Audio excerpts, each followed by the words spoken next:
t'a donné. Il y a des gens intelligents, mais comme ils n'ont pas réussi, ils sont devenus la risée de la famille. Il y a des hommes qui étaient talentueux, qui étaient destinés à un bel avenir. Mais le fait que le diable les a dépouillés de leurs biens, aujourd'hui, ils n'ont même plus de valeur. Tu mets un chien et tu le mets. Il y a des gens qui vont préférer le chien à l'homme. Je maudis tout esprit qui vient pour te détruire. Je maudis tout esprit qui vient pour te briser. Je maudis tout esprit qui vient pour te dépouiller de tes biens, afin de faire de toi un homme humilié, de faire de toi un homme méprisé, de faire de toi un homme rabaissé. Je maudis ces esprits que le diable a relâchés dans ta direction pour faire de toi un homme à terre. Et pendant que tu me dis Amen, dans cette atmosphère, je relâche une onction. Cette onction qui va te prendre de là où tu es, qui va te prendre de la boue dans laquelle le diable t'a mis, qui va te prendre de la boue dans laquelle le diable t'a mise, qui va te prendre à terre et qui va t'élever au nom de Jésus. Et pendant que tu me dis Amen, je peux sentir dans mon esprit un mécanisme qui est en train de te prendre. Je peux sentir dans mon esprit des anges de Dieu déployés en ta direction afin de te sortir de toute situation méprisante.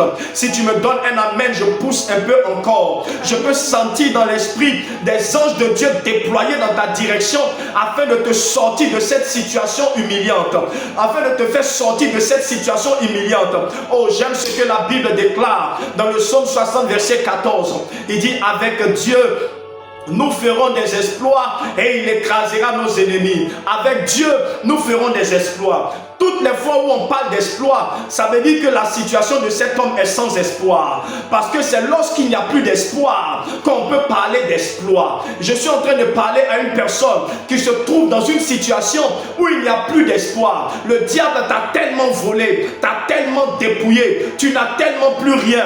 Avec l'âge avancé, tu n'as pratiquement plus d'espoir. Mais c'est le bon moment et c'est la bonne position pour commencer à réaliser des exploits. Et je suis en train de prophétiser le psaume 60 verset 14 dans ta vie. À partir de ce soir, tu vas commencer à opérer dans les exploits, parce que les exploits ne sortiront pas de ta bouche, mais les exploits sortiront de la bouche de ceux qui t'ont vu dans ton désespoir. Ah, est-ce que je parle à quelqu'un? Les exploits sortiront de la bouche de ceux qui t'ont vu dans ton désespoir, ceux qui t'ont vu dans la souffrance, ceux qui t'ont vu dans ta pauvreté, dans ta galère. C'est de leur bouche que sortiront le mot exploit. Parce qu'ils diront, si ce n'est pas le doigt de Dieu, quelque chose comme ça ne peut pas arriver. Il a 50 ans, il n'a jamais travaillé. Mais si ce n'est pas le doigt de Dieu, une pareille chose ne peut pas arriver. À 60 ans, elle n'a pas encore d'enfant. Si ce n'est le doigt de Dieu, pareille chose ne peut arriver. À 60 ans, il n'a point de boulot. Si ce n'est pas le doigt de Dieu, pareille chose ne peut pas arriver. À son âge, elle ne peut plus se marier. Si ce n'est le doigt de Dieu, pareille chose ne peut arriver. Est-ce que je peux avancer? À ce stade-là,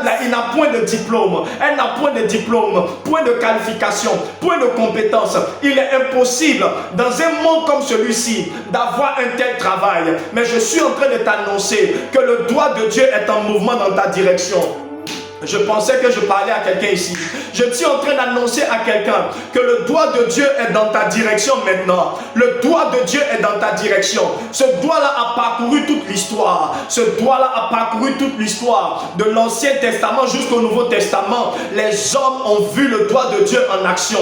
Des choses qui étaient humainement impossibles sont devenues possibles par le doigt de Dieu. Et je prophétise, je déclare que le doigt de Dieu se mette en mouvement dans ta vie. Que le doigt de Dieu se mette en mouvement dans ta vie au nom puissant de Jésus. J'aime ce que Jésus a répondu à ses disciples. Jésus était face à un jeune qui lui demandait que faut-il faire pour avoir la vie éternelle. Après la réponse de Jésus, le jeune homme est parti tout triste et les disciples ont posé la question à Jésus: mais qui peut être sauvé alors? Et Jésus a répondu ceci. Il dit: aux hommes cela est impossible, mais à Dieu tout est possible. Je suis en train d'annoncer à quelqu'un qui me dit Amen. Il y a des situations impossibles dans ta vie aujourd'hui. Il y a des situations impossibles. Quand tu regardes ton parcours, le diable t'a tellement dépouillé que certaines situations paraissent impossibles. Mais je viens t'annoncer comme prophète de Dieu une bonne nouvelle. C'est que ce qui paraît impossible aux hommes, ce qui te paraît toi-même impossible, est possible avec Dieu. Et pendant que tu entends ma voix, mon Dieu, mon roi, pendant que tu entends ma voix, mon Dieu, mon roi, quelque chose est en train de se produire maintenant. Quelque chose est en train de te produire maintenant. Je parle de ta vie financière. Je parle de tes biens, des choses qui étaient bloquées, des choses qui étaient retardées, des portes qui étaient fermées sont en train de s'ouvrir par la puissance de Jésus. Le diable était assis sur tes dossiers. Le diable était assis sur les portes de ta